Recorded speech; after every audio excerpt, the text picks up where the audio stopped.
What's up, everyone, and welcome to the Real Ones Canes podcast. He is Cam Underwood. He's a managing editor of State of the U. Go check it out at stateoftheu.com. I am Brian the Beast London. You can follow me at Miami Radio Beast. Again, I am not the managing editor of really anything, not even my own desk. My son has taken this over, so I have nothing to speak for. Cam, you can follow him on the socials at Underwood Sports. A good follow. You should get there. And, Cam, we need to start with the Pro Canes, or the soon-to-be Pro Canes, because the Combine is here. We are in – I like to be transparent. We are recording this on Wednesday afternoon, just as things are kind of starting to heat up a little bit in Indianapolis at the NFL Combine. The University of Miami has 10 players that will represent themselves in Indianapolis. As to who will work out and who will not, we shall see. We know someone that is not working out, and we'll get to that in a moment. Yeah. But I think this is the most excited I've been about a Canes draft class in a long time, simply because we have a chance to literally have the number one pick overall. And I don't think, correct me if I'm wrong, was it Russell Maryland was the last one, I think? Was he number one or was he number two? I thought he was number one, but regardless, I think he was like the last highest drafted player for the University of Miami. We can obviously double check my facts there because I'm on so many cold medications. I barely know what my name is at this point.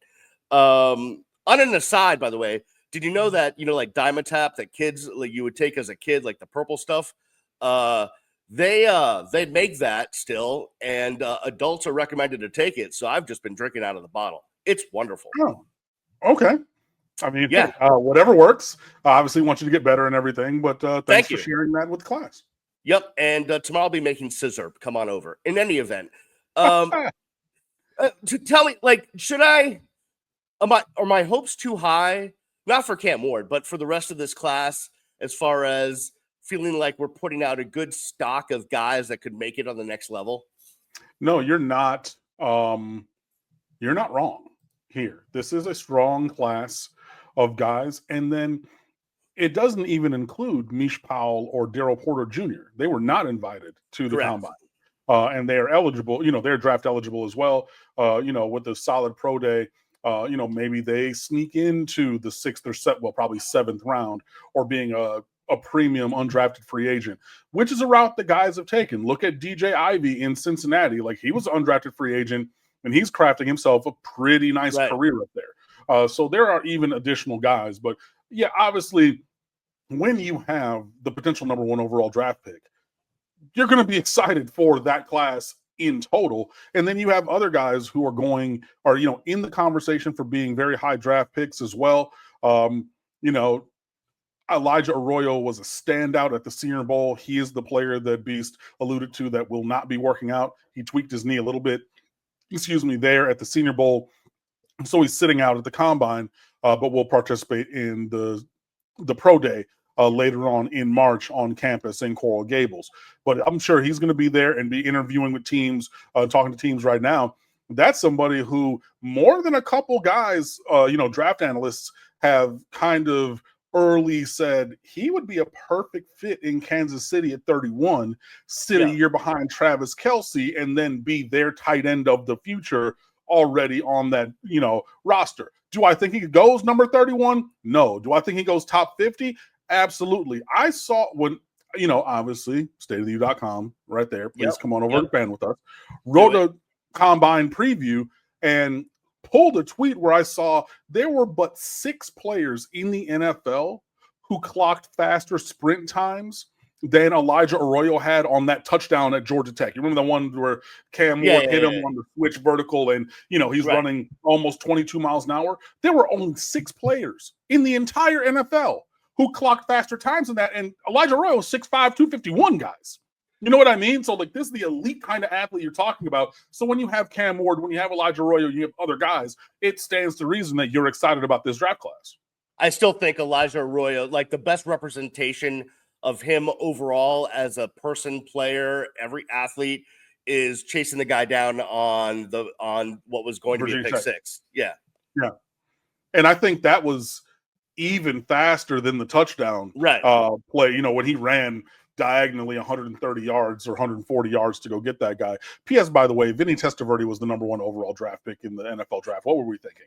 Duh. No, I know that, but I think Russell Maryland came after Vinny Testaverde. Oh, after, yes, he did. Yes, he did. That's what I'm saying. So I'm saying since Russell Maryland, Got it. Okay, yeah, no, yeah. I mean, yes, we're all on the same page. Perfect.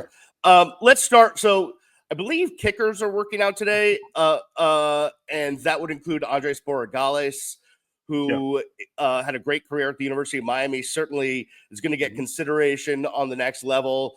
Evidently heard from a bunch of teams during his Shrine Bowl week. Yep. You have it at stateoftheu.com, but Broncos, Steelers, Commanders, Colts, 49ers, Saints, Eagles, Lions, Seahawks, Titans. Obviously, you're not sure whether a kicker is going to get drafted or not, but certainly a guy that deserves to get a chance at the next level. Absolutely. And just to close the loop on the draft, Russell Maryland was number 1. I was getting it confused with Cortez Kennedy at number 3. Right. Because I know people are going to hop in the comments. That's me. Fine. Cool. Anyways. Yeah. The Borregales kicking dynasty was incredible for Miami, with Jose coming before Andres, and then Andres being the all-time career leading scorer here at Miami. Yeah, this is a guy that I expect to get a look. I don't know why his brother hasn't broken into the league. I've been stumping that, the Lions with our kicking deficiencies for years. I'm like, just go sign this kid. He's incredible. But yeah, I think that Andres Borregales is going to get looks. Like you say, he's already met with about 8 teams from Shrine Bowl. All the teams are going to, interview him and bring him in for conversations this week. And I'm sure that he's performing very well today in his on-field drills. So, yeah, even when you stretch into special teams, Miami is still having an imprint on the league. And, I wish him well with his career because I'm sure there's going to be a good one. Yeah, no, there's no doubt about it. He's brought a lot of joy to a lot of Canes fans with a lot of big field goal makes. There's no doubt about it. Thursday, when most of you will be listening and watching this, because we're recording on Wednesday, as I said, it's defensive linemen and linebackers. That brings up Tyler Barron and Kiko Maui-Noa. Interesting, Tyler Barron's a guy that came on after transferring in really early, but then kind of disappeared for a while. And Kiko, I thought had a better year last year and was kind of exposed this year a little bit when he had to go into coverage covering running backs.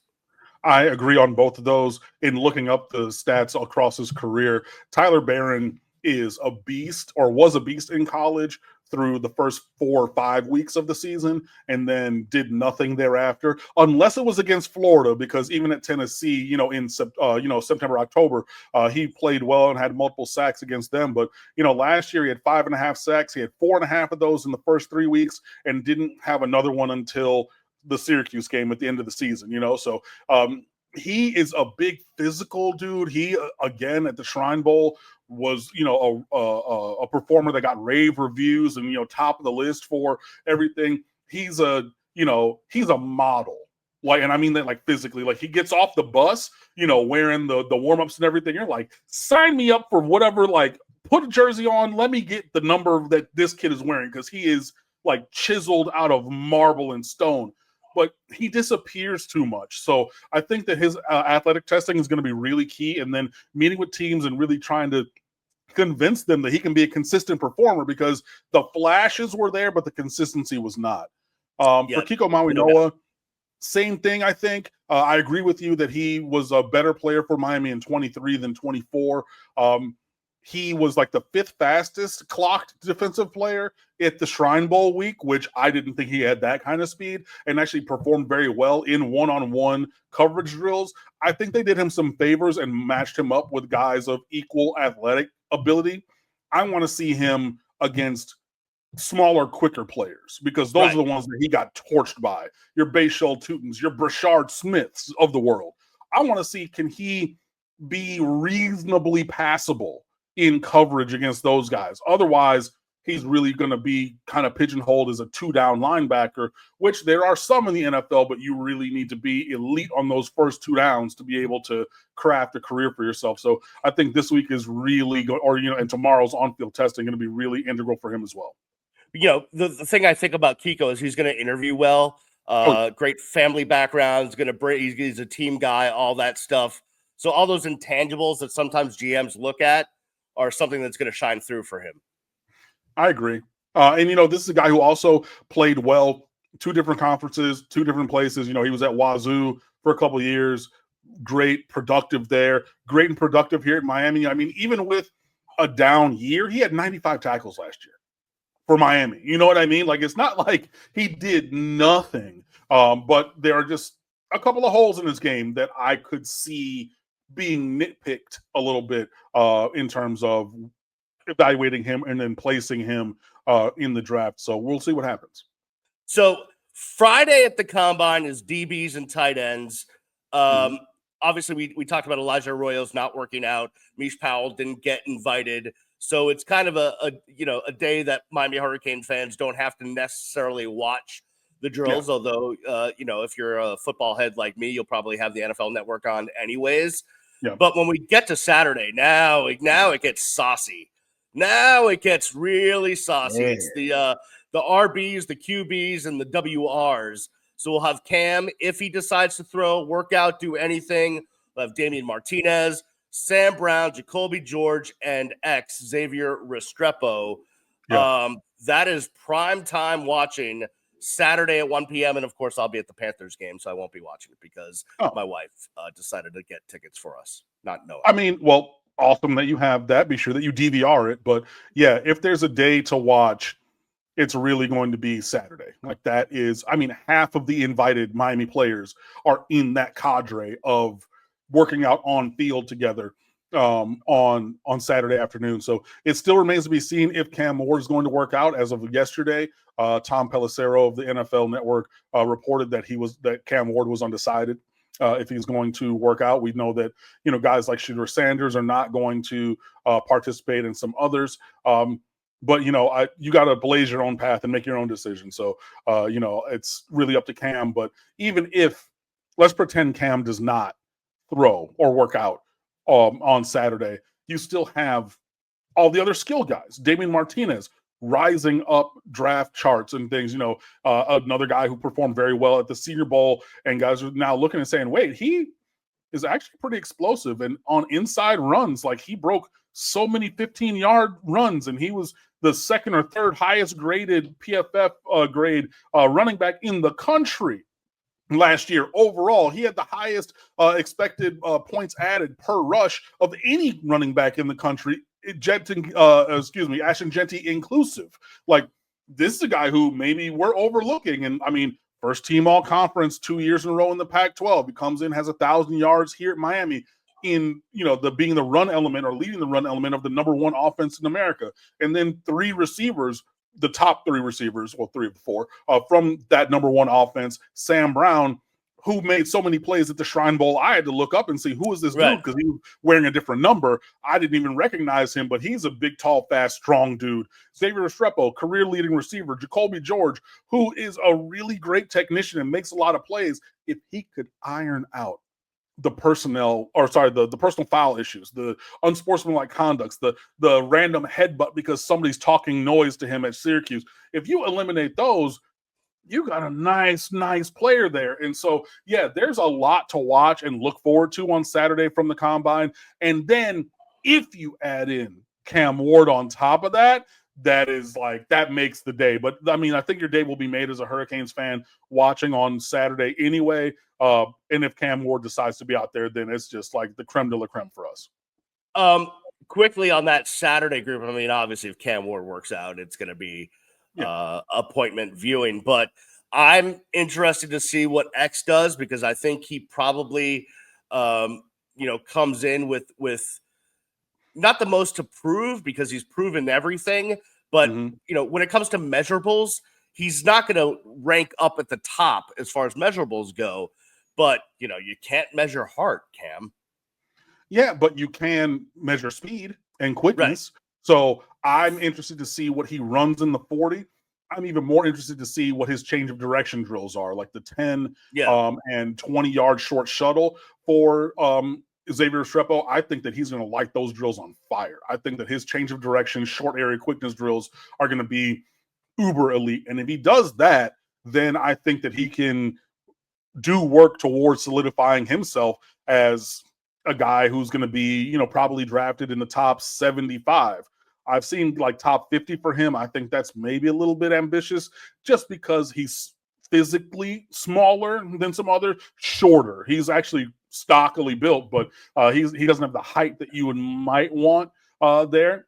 And football is a sport where, height and speed are commodified very highly. So yeah, but I think if he has good change of direction drills and runs reasonably well, I'm targeting like 4.55 for him. He definitely needs to be south of 4.6. I've talked to people and they're thinking, hey man, this is a guy who actually is going to really surprise you, Cam. I think a couple of guys that I've talked to or read from NFL draft sites are targeting like 4.48 or lower for Restrepo. If he does that, then top 64, like top 2-round pick is not a fantasy if he does. So I'm really excited to see that. And then, I think everybody, but for Restrepo, those change of direction drills and 40-yard dash are going to be really, really, really integral for him. And as far as Damian Martinez goes, he's a guy that when you look at him, you see, you know what? That's an NFL body.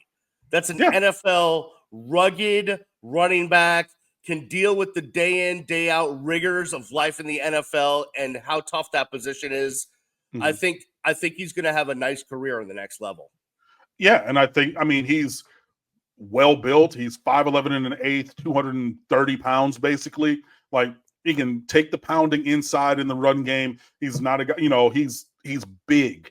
And he's quick too. He has nice and quick feet, especially to navigate small spaces inside. And you saw that on a lot of runs at Miami. Miami ran a lot of tight splits and tight inside zones, run plays, when Martinez was in there, and he excels at that. So you get with the right team, you get the right fit. He's probably not going to be a superstar, but he can be a very, very, very nice player in a run game in the NFL.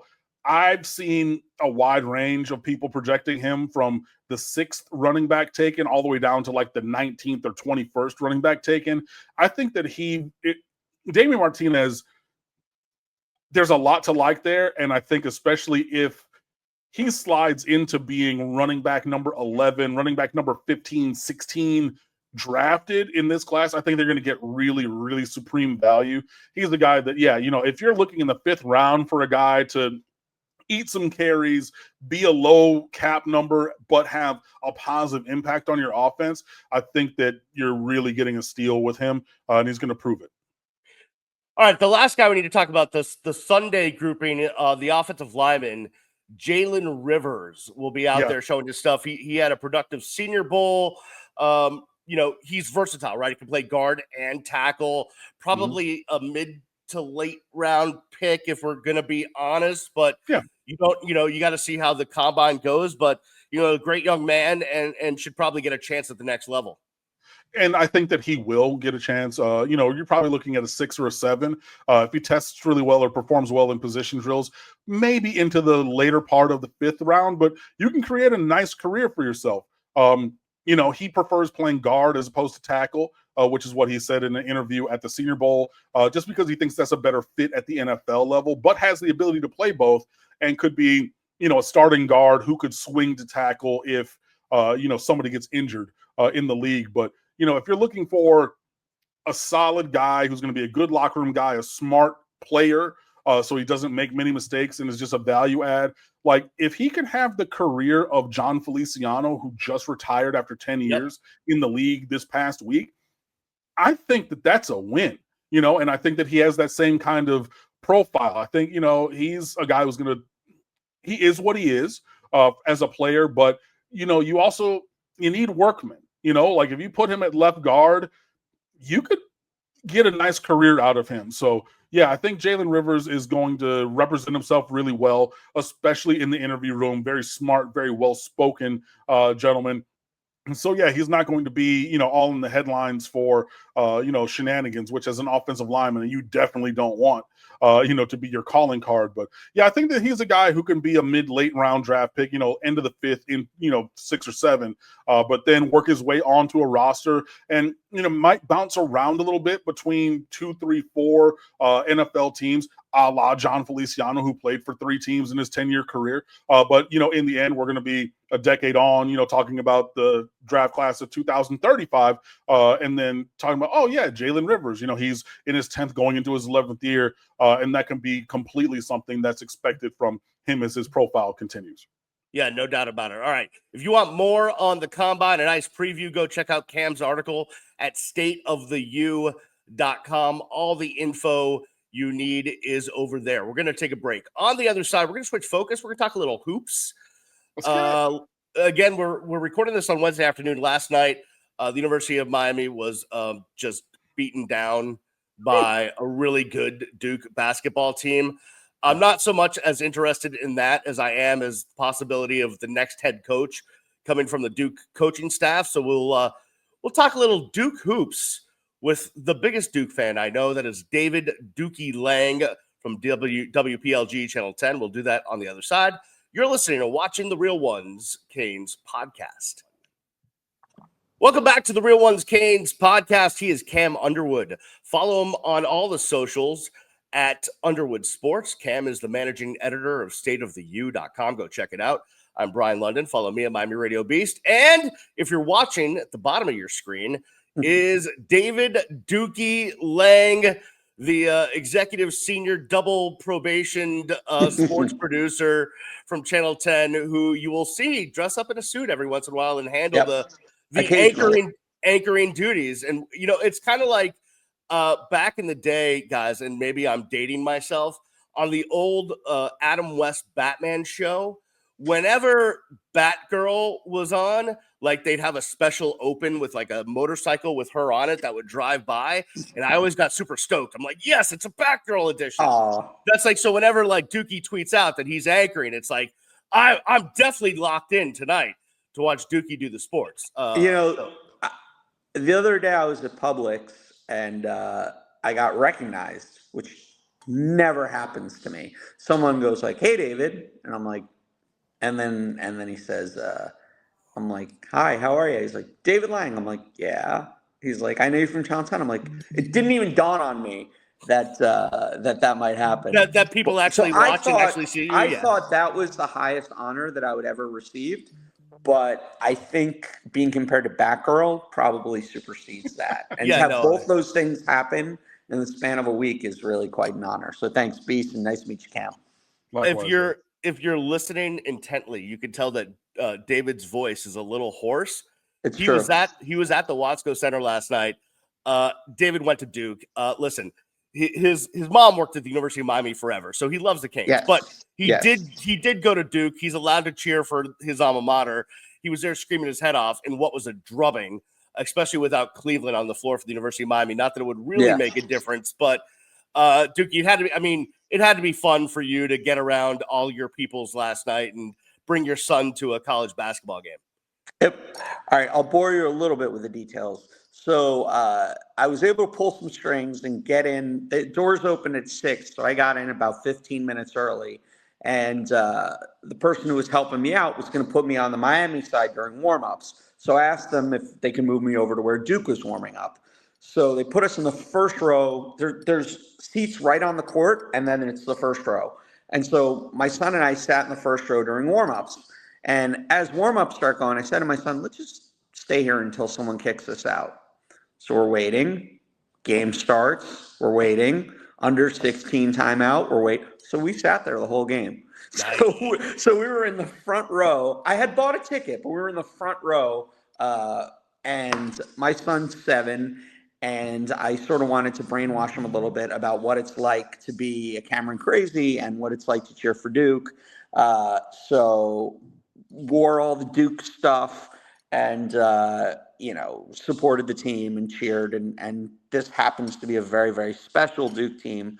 But I told my son, we got to be nothing negative about Miami, because we love the University of Miami. But, when it comes to basketball, I'm a Duke grad and a proud Duke grad. And, we have a great program. Before we get to the Jay Lucas stuff and before I let Cam interrogate you, Cooper Flagg in person, your thoughts? It's funny because when he first came to Duke, we've had a lot of one and dones at Duke. Okay. And I went to school from 99 to 2003, which was kind of just the first one and done started in like 98, when it was Will Avery, Corey Maggette, Elton Brand actually stayed 2 years, but that was the first group of one and dones. Since then, we've had Paulo Banchero, we've had Kyrie Irving, we've had, the list goes on and on. Jason Tatum was one and done. Zion and RJ Barrett were one and done. And to me, Zion and RJ were two of the most exciting players. That Duke team was just, it was like watching like a Globetrotters game. They would like alley-oop the ball off the boards to each other. It was just crazy how good that team was. And so when this year started, when I first started watching Cooper Flagg, I understand why he's great. But my first impression, I'm like, he's kind of boring. Like he does everything well. He rebounds, he defends, he passes, he makes the right play. But there's just not like a pizzazz to him, And then I watched him in person, and I watched these two teams warm up, and I said to my son, who loves basketball, I'm like, look at the difference in the energy between the way Duke is warming up and Miami's warming up. I'm like, Miami had half the guys on one end of the floor just kind of throwing the ball up, half the guys on the other. Duke was in huddle. They were throwing alley-oops to each other off the rim. They were cheering for each other. It was loud. There was enthusiasm. And Cooper Flagg was right in the middle of all of it. And then after the game, I went and talked to his dad. It's always easy to track down the players' families. So I walked over behind the Duke bench and I introduced my son to Cooper Flagg's dad. And I said, you have a great son. What does my son have to do to become like your son? And so they were talking. And so I met his dad, I met his mom. He's the real deal, Cooper Flagg. It's funny. I said this the other day at the office and they made fun of me. I said, the way that Cooper Flagg plays, he would be an absolutely perfect fit for the Miami Heat, because they need someone who's ball dominant. He would unlock Bam. He's an incredible passer. So I start telling this to Will Mansell at our office, and Clay Ferrero's in an editing booth, and he turns around and he goes, yeah, they could also use Prime Jordan. I was like, yes, I guess they could also use Prime Jordan. But but they're not going to be able to draft. They're not going to be in that position to draft Cooper Flagg, right? But I was just talking about the way he plays, right, and his game would complement what the Heat need so very much. He's, as impressive as he was, and he's awesome. Kamal Malawach, man, they call him, he's raw. But oh my God, is he talented, the center. You talk about Miami got blown out. Miami didn't have Matthew Cleveland. Duke has 3 top 10 picks on this team. Okay. Malawach, Cooper Flagg, and Con Knipple. So they have three guys who are projected top 10. They have 5 stars coming off the bench. Duke has bench players that would be the best player Miami ever recruited. Bench players. So that's a little hyperbolic, because Miami has actually recruited some very top-end talents, even though they are like singular at their time. Your Darius Rice, your Lonnie Walker the fourth, even Gilbert Bethea. So I hear you, but that would definitely be. Look, we could use those guys definitely. The guy who really, as somebody who, when I played basketball, was a shooter, Evans. Yeah. Why in the world did it take John Shire so long to put him out there and just let him shoot? Because when you have unlimited range and a quick release like that, That is transformational because you can pack it in against a Cooper Flagg or a Malawatch or whatever because, 6'9", 7'2", whatever. Look, if they're close to the rim, we're going to pack everybody in. You got a guy like that with that quick release and that pure stroke, that's as soon as you get off the bus, if you're not playing 94 feet or beyond 94 feet in your shirt defense on that guy, like he in the first half, like I remember he came off of a pin down and he's on the left wing. Jalil Bethea, our 5-star top 5 recruit overall, was there. But you know the phrase as well as I do. Hands down, man down. Man down, yeah. He dotted his eye with that 3 so quick. And Bethea is just like, my bad, coach. That guy right there is the transformational one. I think that he's even better than Knepel personally. Well, he reminds me a little of Brandon Ingram, but a little skinnier. It's not a bad comp. He's got some Brandon Ingram. He is, to use an Eric Spoelstra word, super ignitable. He's super ignitable. But the thing about this Duke team, not to get too Duke centric, because I understand there's Canes focus, but Duke's defense is so far ahead of Duke's offense this year. And Duke's defense, other than the last guy on the bench, they don't have anyone under 6'6" on the team. They're all giants.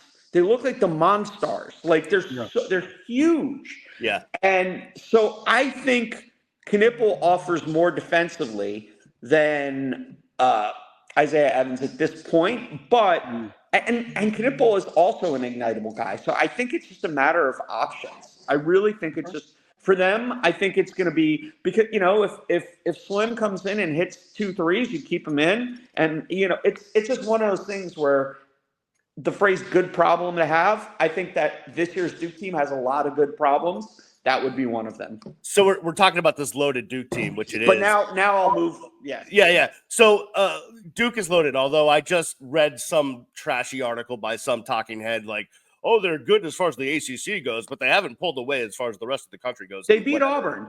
Yeah, I know. Listen, you don't have to tell me. I'm talking about trashy writers. But I had an Auburn fan tweet at me like, well, let's see what happens when they play. And I'm like, you mean like when they played? Right, yeah, exactly.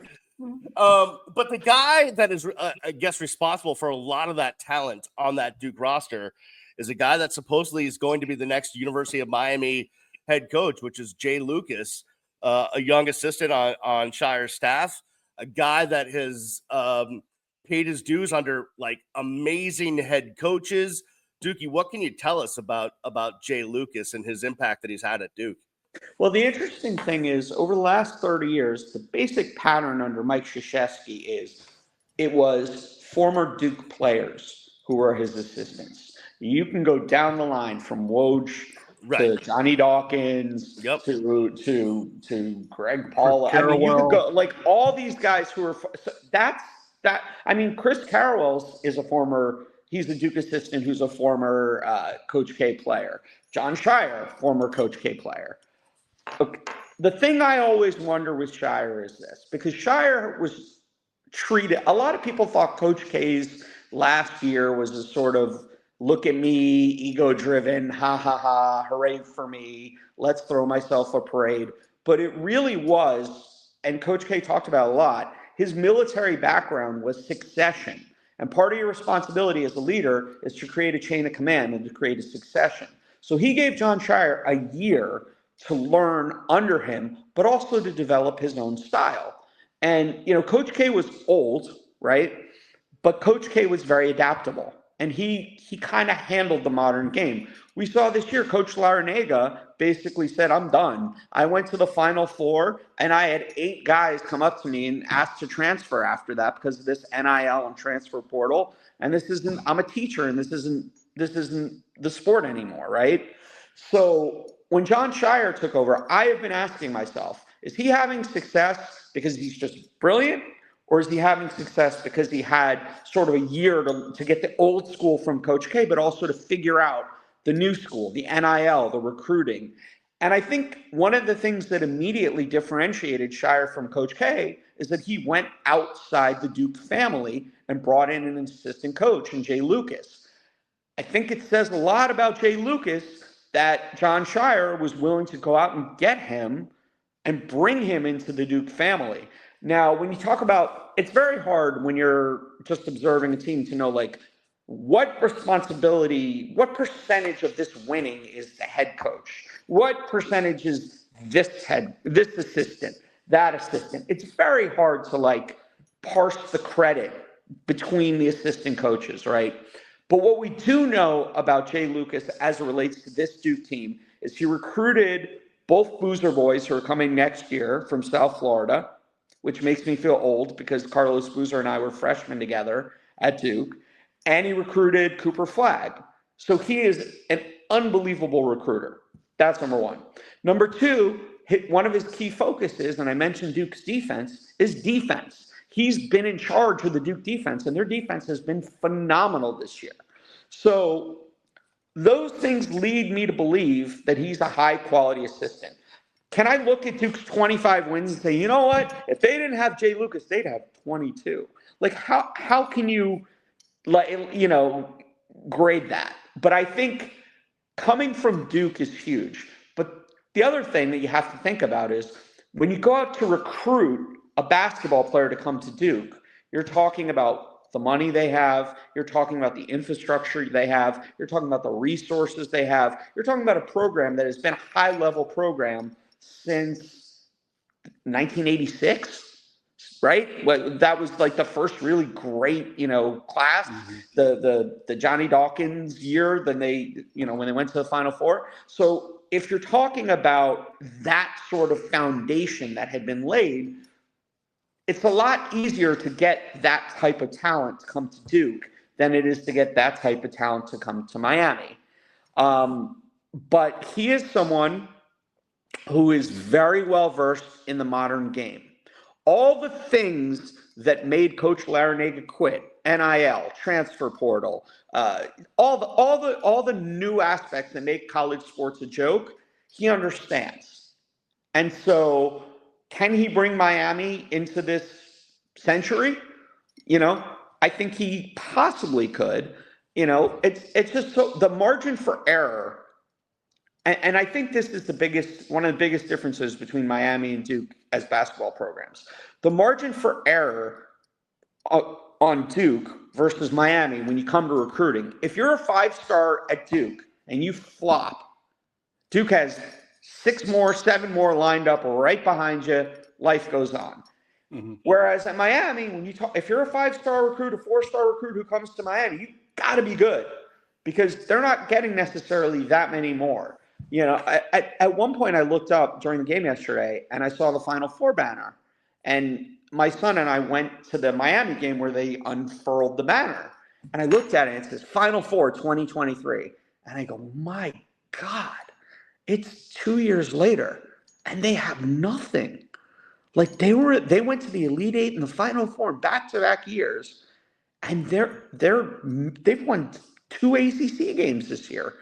Like the bottom fell out of the program. So I think if and when Lucas becomes the head coach, I think you want to talk about the cupboard is bare. He's not inheriting much. But if you're going to steal an assistant, I'd probably go Duke, Kentucky, Kansas, UNC. I mean, that's where you want to look. You want to look to one of the top programs. And I mean, along that path, Jay Lucas worked at Kentucky. You know, he worked for Calipari. He got Shaedon Sharpe, who was a top 15, top 20 draft pick. Recruited him back in the day. You know, he's the son of John Lucas. You know what I mean? Like he himself was a high school McDonald's All-American when, you know, in his playing career, and then played at elite schools. You know, he played at Texas. You know what I mean? He played so the pedigree. He's got the pedigree. He's got the pedigree. And so like how old's Coach L? He's in his 70s, right? Yeah. Late 70s. So when you have a coach who's in his 70s, by the way, I think he should be in the Basketball Hall of Fame. I think Jim Larrañaga is not only is he a fantastic coach, he's a mensch. He's a wonderful human being. Yeah. I cannot say enough good things about Coach L. I could not love or respect that man more. I think what he did for the University of Miami was phenomenal. That being said, when you lose someone who's in their 70s who says, essentially, by his own admission, this sport has passed me by for the way that it's being run now. You got to go young. You got to go with a 36-year-old guy. And are you going to get a 36-year-old guy who can do it? No. You kind of have to take a flyer on a guy. And all those things that Cam talked about, I think if you're going to take a flyer on a guy, I think this is a fairly decent bet to make. As soon as Peter Ariz broke this story and now it's out there, the first thing I thought to myself is he's never been a head coach. And I'm not sure that that's a prerequisite, but it's certainly something I've been marinating over as to whether it matters. Where do you two weigh in? Cam, I'll let you go first, and then Dukie. For me, I think that scared money don't make none, and you have to be bold. Like Larrañaga is, in his late 70s. He is the latest legendary coach to step away, whether you're looking at Kay, whether you're looking at Boeheim, Roy Williams, Leonard Hamilton stepped away. There's so many who just stepped away. You know what I mean? And I think that, he realized that it came to the end of the road for him. He was just like, in so many words, too old for this stuff. And I think going with a young guy who, there's already been rumors that if Texas were to open in 2 years, Jay Lucas would be the number one guy for that job. A lot of other, high profile big conference jobs that could come open this year, his name had already been out there. So this is a guy who's going to get that opportunity. He's super plugged in recruiting. He, to David's point, is, getting credit as one of the primary, if not the primary architect of this year's Duke defense, has the pedigree of who he's worked for, where he's worked, when he played and how he played and where he played. He checks all of the boxes. No, he hasn't been the head man himself, but he's going to get that opportunity. And I would rather get somebody on the upswing. We didn't necessarily talk about this when it was Butch Davis in football, right? We wanted to go that route. When it was Jimmy Johnson in football, we didn't talk about, he hasn't done that. It was like, well, he hasn't done it, but we'll see what happens. Why not take that same mentality that made the Miami Hurricanes a legendary 5-time national championship football program and apply it to football? To basketball. We haven't done that before. I think this is absolutely the right time to do it. Yeah, I agree. I also think that there's kind of no risk. Look at where you're at right now. Look at where you're at. I mean, the chances that he's just a bust and has no idea what he's doing are slim. I mean, when very highly respected people respect him, that tells me something. And by the way, John Shire had never been a head coach until he was a head coach. What do you think of John Shire? It's pretty good, isn't he? But he took over a machine. Like you talked about everything that Duke has at the program in order to support the head coach. But that's what Lucas has proven he can do. Lucas has proven that he can build the machine. The only thing he hasn't proven he can do is run the machine. But he has been entrusted. He was entrusted with the most valuable brand in college basketball. John Shire said, please, we need you. We're going outside the brotherhood of Duke alums. We're going to bring you in. How good do you have to be to break into that fraternity? I don't know him personally, but if he's the one who cracked open the door to the Duke fraternity, the first non-Duke player to be allowed to be an assistant, to sit on that hallowed bench, that tells me a lot about him. And that's a lot better than the empty arena that I was looking at yesterday, 5 o'clock, outside. So I think they have nothing to lose and a lot to gain. And I'll tell you what, if this deal were to fall apart, let's say Lucas stays through the Final Four and he gets a better offer and he goes somewhere else, and he starts dominating at his next spot, which is absolutely possible.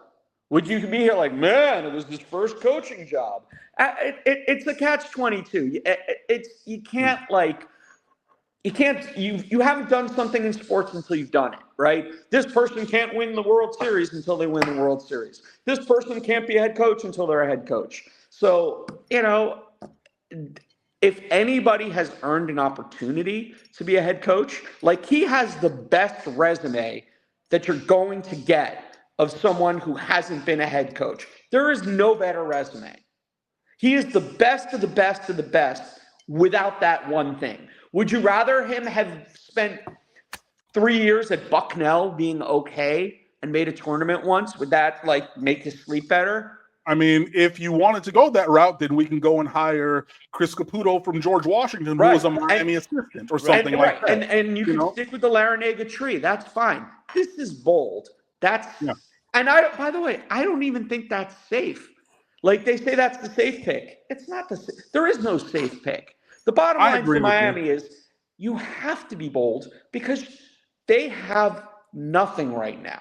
They had a legend. They had the greatest 2-year period in the history of their program.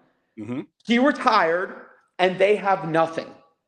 The only thing, honestly, I think that the bold move is the right move. And there is the ability in the future to pivot and go with the safe pick if you wanted to. If you wanted to go find somebody from a mid-major or like, when we got Larrañaga from George Mason or something else down the line, if this doesn't work, you can do that in 3 years' time. But Wait, let me finish.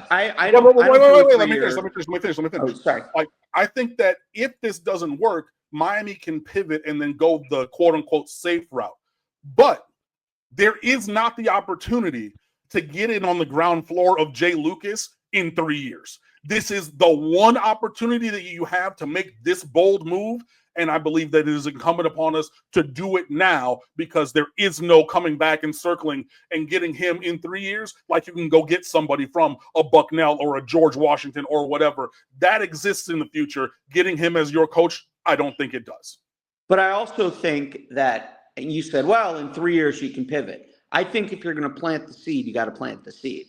Like you can't be half pregnant about this. I think you got to give him 5 years. You got to give him. Yeah, but that's right. Here's the thing that went through my mind when Cam said it is, because he's going to end up at Texas. So someone else is going to take him. Right. No. You have to let him. Look, I mean, I hate to keep pivoting back to Duke, but I think of the early days of Mike Krzyzewski. He was a former Army assistant who played under, Bob Knight and was Bob Knight's point guard and hadn't really had a big job before and had a really long last name that no one could spell, KRZYZWSKI.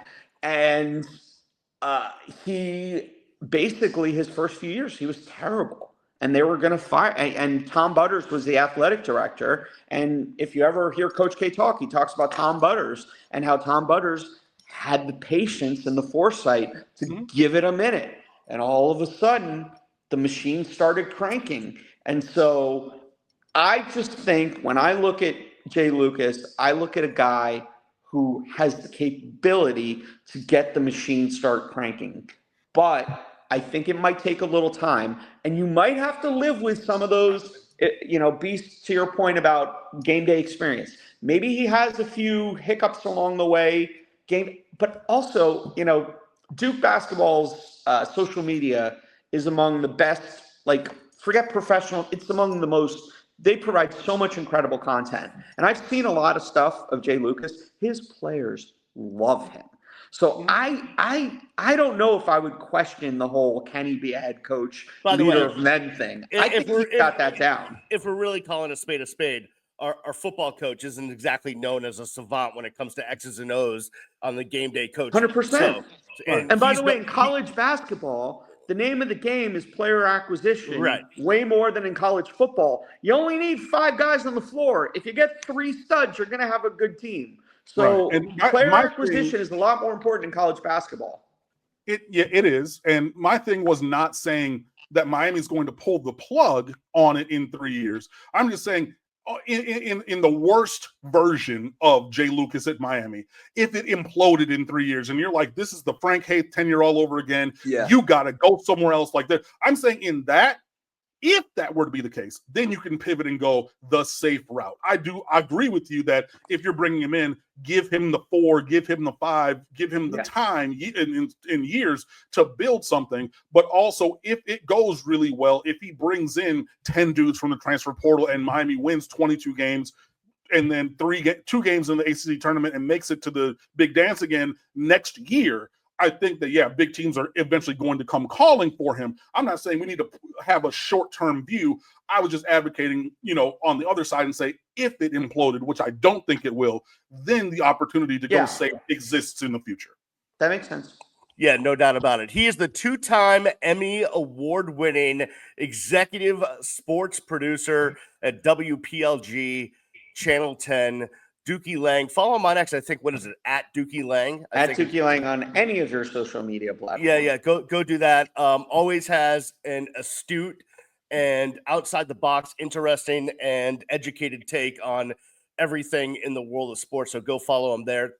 Dukie, thanks for joining us, man. Appreciate it. Thanks a lot, guys. I gotta go to the booth. I'll talk to you later. Have a good day. All right, we'll do. That's Dukie Lang. We appreciate him. Cam, the combine is on its way. We'll be able to react to that next week, and we'll see if Cam Ward works out. And we will get more into spring football, which will be starting any moment now. So we'll preview that as well. That and more comes your way next week, Cam. I appreciate you, my friend. And likewise. And we will talk to everyone next week right here on the Real Ones Canes podcast. Peace.